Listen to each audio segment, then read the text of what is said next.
Hey, welcome back to Rob's Garage Woodworking. Today I'm going to talk about my Radial Arm Saw Workstation. So what I've done with this saw is I've actually backed it up against the wall as much as possible. I've centered it on that one wall, and that way I have over 8 feet on either side of the saw blade to work with.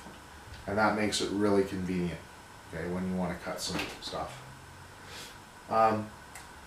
The radial arm saw itself comes with a base that's not exactly efficient. It holds the saw up, but that's basically all it does. So I have made cabinets down here, and it's actually 2 cabinets side by side, screwed together, and those are on a separate base. Here, let me move the camera. So the cabinet is the same width as the tabletop of the saw, and then it's the same height as the saw was to begin with. So what I've done is I've taken 2 cabinets I've put together and put drawers in them, which gives me 6 nice sized drawers, and then down at the bottom I actually have a separate base that this whole thing sits on that's bolted to the floor, and that is to keep it level for the slope of the garage floor. Okay? And anyway, so it leaves you a little bit of space on either side. You can put in other drawers. I chose to leave mine open, so when I'm working on stuff I can just throw stuff in there, and it's kind of convenient. I have my switches for my shop vacs, right, so I can turn it on when I'm using the saw. Alright, the Infeed Outfeed tables are a really simple construction. You set up your saw, get it to where you want it, and then you're going to make a simple frame out of 2x4s, then cover that with plywood. I've taken the plywood and lowered it down a little bit lower than the top of this table, 1/4 inch, so I can add a 1/4 inch of aspenite, and that way that's a sacrificial layer basically. If you want to replace part of your workbench, it's really easy to pop this off and then replace it with some new stuff so it looks good.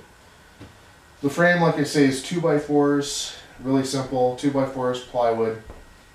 Level it, measure your legs, bolt the whole thing together, screw it together.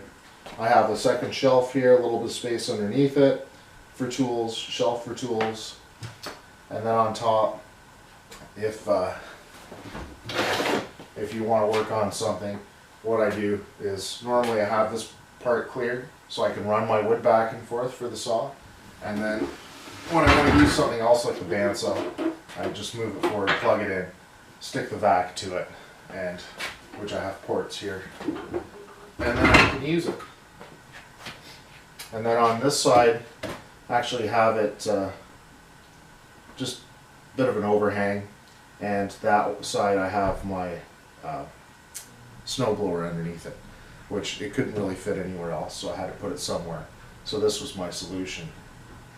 And on the back wall, of course, I put pegboard, which gives you room to hang everything. Another cool thing about the radial arm saw is this fence here makes it really easy to set up a stop block, and that way you run your wood, slide it in, make your cut, slide in your next piece of wood, make your cut, and to set that whole thing up, you just pull out your saw blade, you take your measuring tape, set it up, measure this to where you want it, set up your stop block, and then away you go. Now, if you have a longer piece of wood, that's where your Infeed table comes in handy. I've put in a U-channel here, and this U-channel, I have another stop block, which I can slide back and forth, and I just screw that down like this. And that way it gives me up to 8 feet, right, to cut it. Alright, so on the other side of the table saw, my Infeed side primarily, I have a couple of things. I have a secondary table on top of that so I can slide the wood underneath, and what this table is holding up is my cyclone separators and my dust buckets for the cyclone separators. I've got a radio there. I've got hoses that run from the shop vacs, which are underneath, to the separators, and then from the shop vacs to outside. So these little white pipes here those ones are the exhaust ports from the shop vacs that go right outside. So I don't exhaust any dust into my shop at all. It's whatever is left over, which would be, you know, in the micron range, that goes outside. So anyway, whatever passes through the filter, right? And then underneath this side of the table, I have, I just put a cover on this and a little bit of carpet to insulate for noise. It helps a little bit. Well, actually it helps a lot, but it's not as good as it could be. And I didn't really spend any time on it, so it's not a big deal, I guess. Inside here I've got my 2 shop vacs and my air compressor. And like I said, it just takes the noise down a bit, muffles it quite a bit, and makes life a little bit nicer. I will be improving that part, I think, just to make it a little quieter, because these things are pretty loud. And the reason I actually have 2 cyclones on this is because I have a dust port at the top of the saw. Now it doesn't really get much. And then I have another dust extraction port right back here.